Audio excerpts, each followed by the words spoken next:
자, 오늘도 하나님께서 우리에게 큰 은혜 주실 줄로 믿습니다. 지난 시간 우리는 하나님께서 사무엘에게 왕정 제도를 요구하는 그 백성들에 대해서 그 요구를 들어주라 하시는 장면까지를 봤습니다. 오늘은 거기에 이어지는 내용인데요. 사무엘상 8장 10절부터 17절로 갑니다.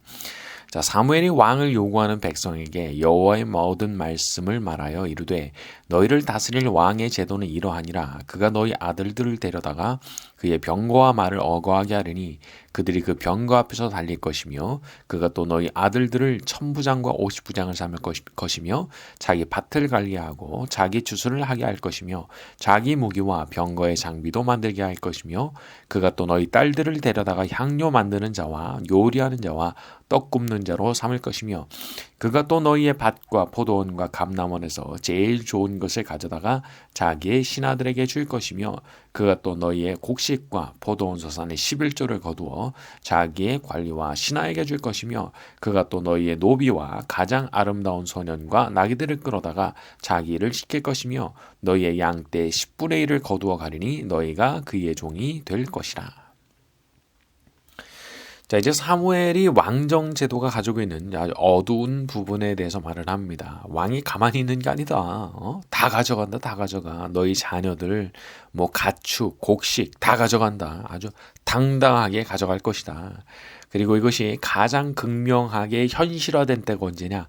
솔로몬 때였다. 이제 학자들이 그렇게 말을 하더라고요. 아주 당당하게 뜯어간다는 거죠, 세금으로. 사실 어떤 제도든 명이 있고 암이 있습니다. 그래서 왕이 나와가지고 모든 것을 통솔할 때 어떤 면에서 보자 그러면 아주 질서가 있고 일사불란하고 그렇게 보일 수 있지만 다른 쪽에서 보죠. 그 강력한 권한으로 인해서 이제 치르게 될 대가들이 많이 있다라는 것을 말하는 겁니다. 그러니까 우리가 양편을 모두 다 잘 알아야 되는 것 같아요. 어떤 제도도 혹은 어떤 것도 장점만 있는 건 없는 거예요. 모든 게 장점도 있고 단점도 있는 건데 사람의 마음이 참 한쪽으로 쏠려버리잖아요. 이미 마음의 결정을 해버렸단 말이에요. 그러면 그 희한하게 단점이 눈에 안 들어옵니다. 이게 참 신기한 거예요. 분명히 이게 내가 얽히지 않았을 때는 장점 단점이 뚜렷하게 보이는데 내가 일단 마음이 거기 얽히잖아요. 그리고 마음속에 어느 쪽으로 이미 마음이 기울었잖아요. 그러면 장점만 보이지 단점은 하나도 안 보여요. 들어도 그거 대수롭지 않게 생각을 하고 넘어가고 싶고 이제 그렇게 마음이 변하게 되는 거죠. 그래서 제가 이런 부분을 생각하는 가운데 내린 결론이 뭐냐면 그냥 하나님 앞에 순종하는 것밖에 정답이 없구나 하는 생각을 하게 됐어요. 어떤 것이든지 간에 그 선택 안에 장점도 있고 단점도 있는데 내가 뭘 선택해야 될지 모르겠으니까 어떤 각도에서 보게 되면 이게 분명히 장점이 큰 건데 또 어떤 각도에서 보면은 이것도 단점도 상당히 큰 거거든요. 그러니까 보는 각도에 따라서 이게 이리저리 휙휙 바뀌는 겁니다. 장점을 크게 보는 사람 눈에는 그게 대단히 좋은 거지만 단점을 크게 보는 사람 눈에 볼 때는 그게 굉장히 위험한 거예요. 그러니까 결국은 어떤 선택을 할 수밖에 없는데 장점 쪽으로 보면은 그것도 분명히 일리가 있고 말이죠. 단점 쪽으로 보면 또 그것도 분명히 일리가 있단 말이에요. 그러니까 그거 어떻게 결정해요? 그래서 결국 내 판단 혹은 심지어 다른 사람들의 판단도 결국은 중요한 게 아니구나. 여러분 다수결로 하면 다 성공합니까? 다수결로 그냥 다 같이 망하는 수도 있는 건데 그래서 하나님 앞에 엎드리고 하나님의 뜻을 묻고 하나님께서 어떻게 생각하시는지 하나님의 판단을 묻는 일이 필요한 거죠. 그래서 저는 모든 게 헷갈리고 정신을 못 차리겠다 싶으면 기도합니다. 모든 게 헷갈릴 때 길을 잃어버린 것 같을 때 아버지 제가 하나도 모르겠습니다. 솔직히 제가 길을 잃어버린 것처럼 정신을 못 차리겠습니다. 저한테 좀 길을 가르쳐 주십시오. 가르쳐 주신다고 그러면 제가 뒤를 돌아보지 않고 바로 순종하겠습니다. 그렇게 나가는 거죠. 자, 항상 가장 지혜로우신 하나님께 묻고 그분의 뜻을 따라서 순종만 하며 나아갈 때 우리를 이끄시는 하나님의 축복이 반드시 임하게 될 줄로 믿습니다. 이제 18절에서 20절로 갑니다. 그날에 너희는 너희가 택한 왕으로 말미암아 부르짖되 그날에 여호와께서 너에게 응답하지 아니하시리라 하니 백성이 사무엘 말 듣기를 거절하여 이르되 아니로소이다. 우리도 우리 왕이 있어야 하리니 우리도 다른 나라들 같이 되어 우리의 왕이 우리를 다스리며 우리 앞에 나가서 우리의 싸움을 싸워야 할 것이니이다 하는지라. 제 백성들이 사무엘의 말을 거절하는데 그 근본적 이유가 20절입니다. 우리도 다른 나라들 같이 되어 우리도 다른 나라들 같이 되어야 된다. 우리도 이게 무슨 말이에요? 그냥 말하자면은 우리가 딴 나라들 같지 않기 때문에 문제가 생긴 거다. 혹은 우리가 딴 나라들 같지 않기 때문에 지금 약한 거다. 우리가 빈약한 거다. 이런 식으로 생각하고 있는 거예요. 하나님의 백성된 사람들도 이런 생각을 종종 하는 것을 볼 수가 있습니다. 자꾸 사람만 보는 거예요. 사람만. 그리고 보이는 것만 보는 거예요. 보이는 것만. 그러니까 항상 남의 떡이 커 보여요. 남의 떡이 커 보여요. 남의 떡이. 저기는 저런데 우리는 이렇다. 우리도 저렇게 해야지라는 생각을 하니까 늘 남의 떡이 크다는 생각만 하고 있는 거예요. 하지만 하나님의 백성으로 산다고 하는 게 뭐예요? 하나님만 따라가는 거잖아요. 하나님만 따라가기로는 선택한 겁니다. 선택을. 내가 그렇게 남들처럼 되고 싶었으면 바알을 선택해야죠. 하나님 선택하면 안 되는 거잖아요. 내가 그렇게 세상 사람들이 오매불망 바라는 것을 나도 얻기만 한다. 그냥 똑같은 꿈을 꾸고 산다면 나도 그 사람들이 섬기는 우상 나도 섬겨야 되는 거예요. 하지만 우리들은 다른 사람 아니겠습니까? 세상 사람들 다 그쪽으로 가도 난 가지 않는다. 나는 내 하나님 따른다. 마음 딱 먹은 사람들이잖아요.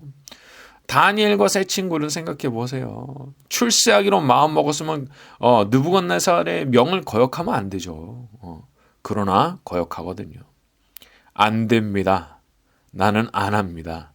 나를 죽이신다고 해도 나는 할 수가 없습니다.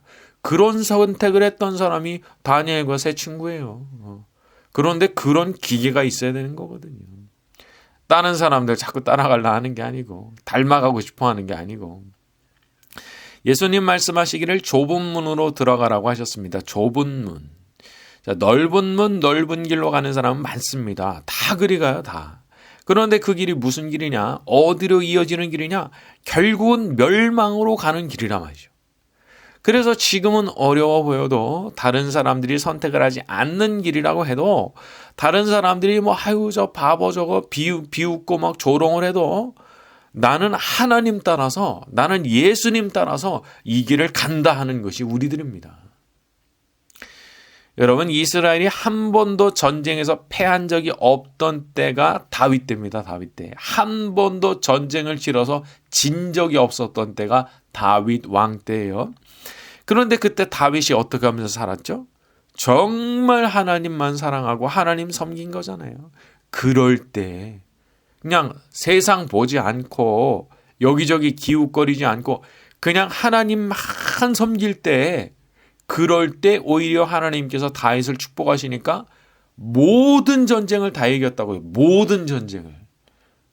내가 딴 나라 같이 안 돼가지고 내가 진다 그런 거는 굉장한 착각을 하고 있는 거예요. 굉장한 착각을. 하나님만 섬기고 하나님만 사랑할 때 그때 모든 전쟁을 다 이겼다고요.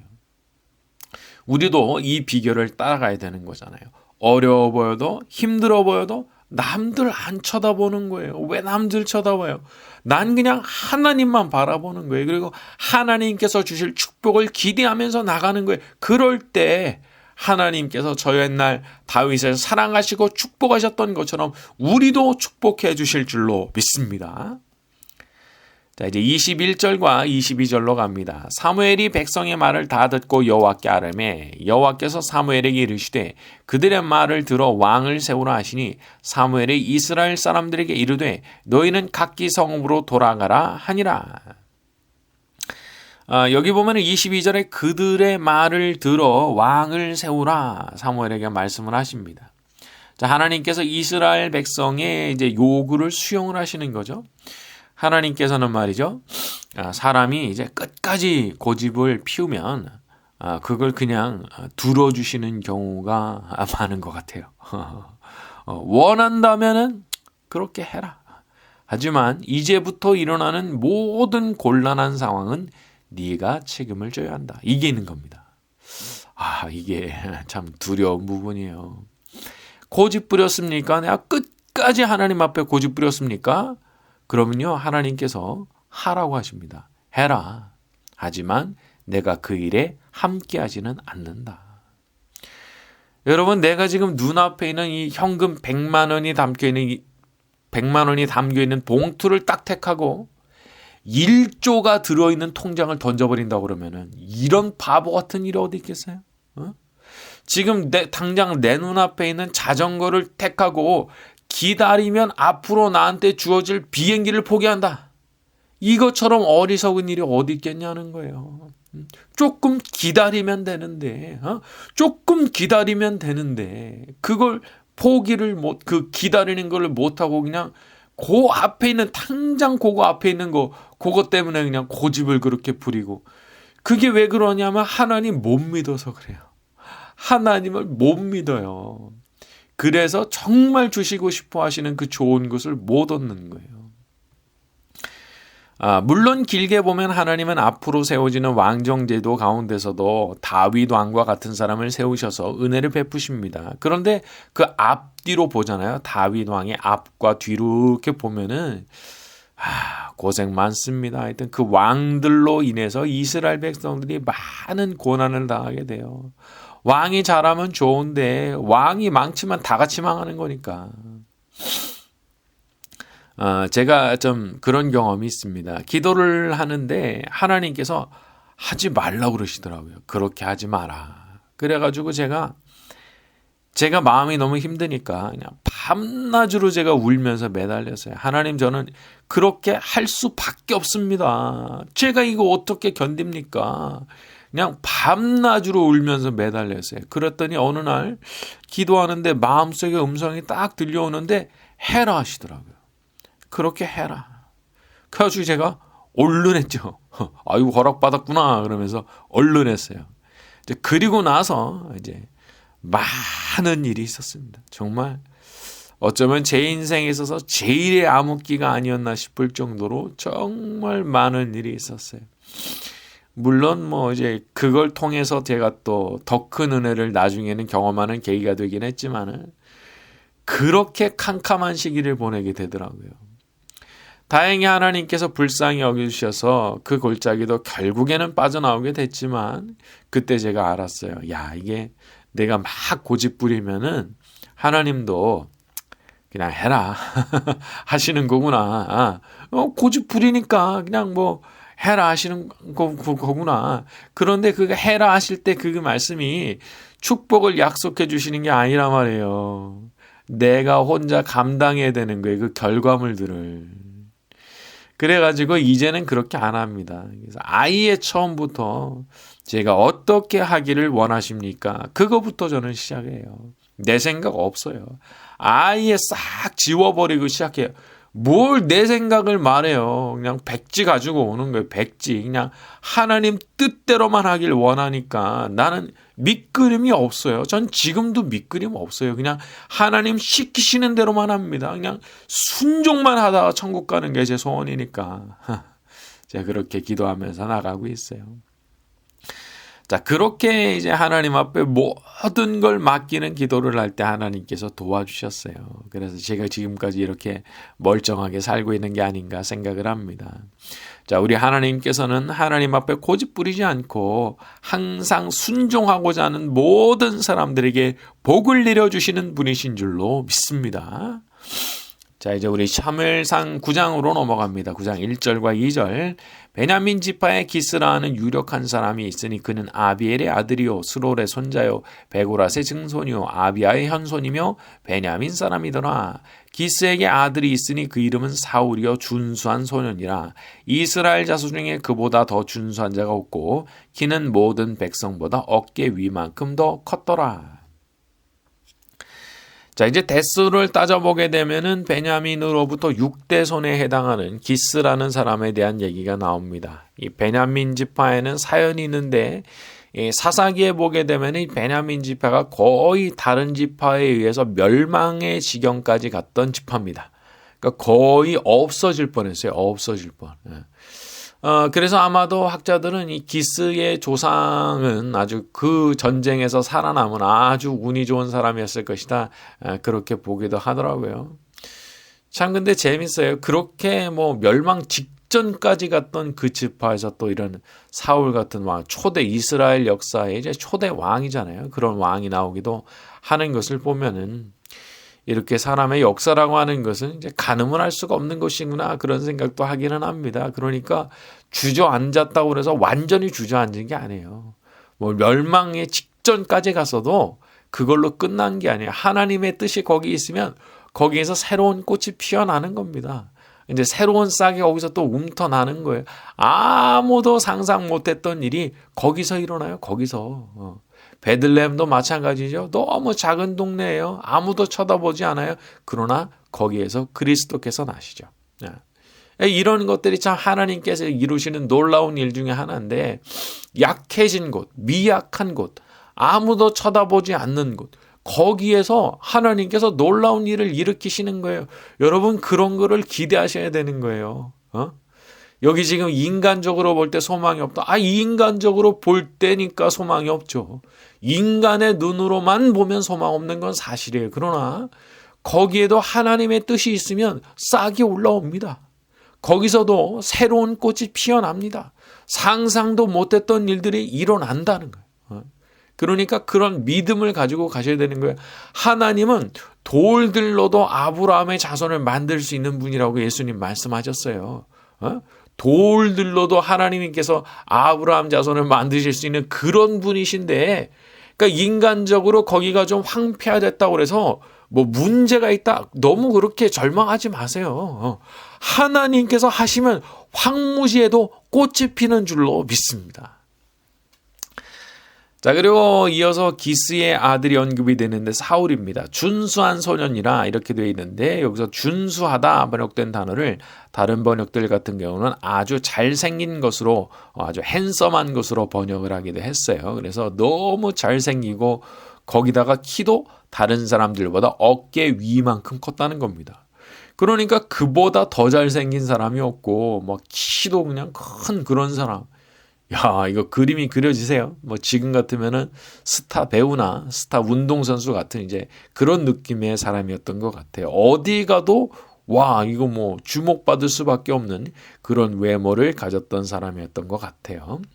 자, 3절과 4절로 갑니다. 사울의 아버지 기스가 암나기들을 잃고 그의 아들 사울에게 이르되 너는 일어나 한 사환을 데리고 가서 암나기들을 찾으라 하매 그가 에브라임 산지와 살리사 땅으로 두루 다녀 보았으나 찾지 못하고 사알림 땅으로 두루 다녀 보았으나 그곳에는 없었고 베냐민 사람의 땅으로 두루 다녀 보았으나 찾지 못하니라.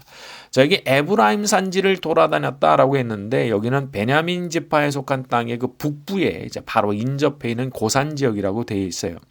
거기를 다 다녀봤는데 찾지를 못했고 또 사알림 땅으로도 다녀봤는데 찾지를 못했고 이제 마지막으로 베냐민 지파 땅으로도 다 돌아다녀봤는데 못 찾았다는 겁니다. 저 아래로 20절을 가서 보게 되면은요, 사무엘이 사흘 전에 잃은 암나기들을 염려하지 말라 이렇게 말을 해주거든요. 사울한테. 이걸 보면은 이제 사울과 그 사환이 여기서 그냥 사흘을 그냥 막 헤매고 다녔다는 것을 알 수가 있게 되는 대목입니다. 자, 배경이 되는 얘기인데 오늘 말씀 여기까지 하고요. 다음 시간에 이어서 계속 다루도록 하겠습니다. 같이 한번 기도하는 시간 가지겠습니다. 하나님 아버지, 남의 떡을 보고 크다 부러워하는 것이 아니라 하나님께서 이미 주신 그것이 가장 좋은 것임을 확신하는 사람 되기를 원합니다. 언제나 가장 좋은 것을 주시는 하나님이신 줄 믿사오니 주신 이 모든 것들이 정말 귀한 열매를 맺는 것을 보게 하여 주시옵소서. 언제나 재고집대로 하지 않게 하시고 백지를 가져와서 하나님 앞에 믿음으로 내어드릴 수 있는 그런 사람 되기를 원합니다. 때로는 답답하고 아무것도 보이지 않아서 힘든 가운데 있는 우리 성도님들을 기억하여 주시고 하나님께서 새로이 그려주시는 그 그림에 따라 움직일 수 있도록 친히 이끄시고 축복하여 주옵소서. 지혜가 부족하면 지혜를 주시기를 원합니다. 믿음이 부족하면 믿음을 더해 주시기를 원합니다. 그로 인해서 하늘의 문이 열리는 것을 보게 만들어 주시옵시고 하나님께서 하나님의 능력으로 모든 일들을 이루어 주시는 것을 보게 하여 주시옵소서. 각처에 흩어져 있는 우리 모든 성도님들을 기억하여 주시옵시고 날마다 성령으로 충만하게 만들어 주시며 하나님과 날마다 동행하는 에녹과 같은 축복을 누리는 분들 될 수 있도록 은혜를 베풀어 주시옵소서. 예수님의 이름으로 기도드렸습니다. 아멘.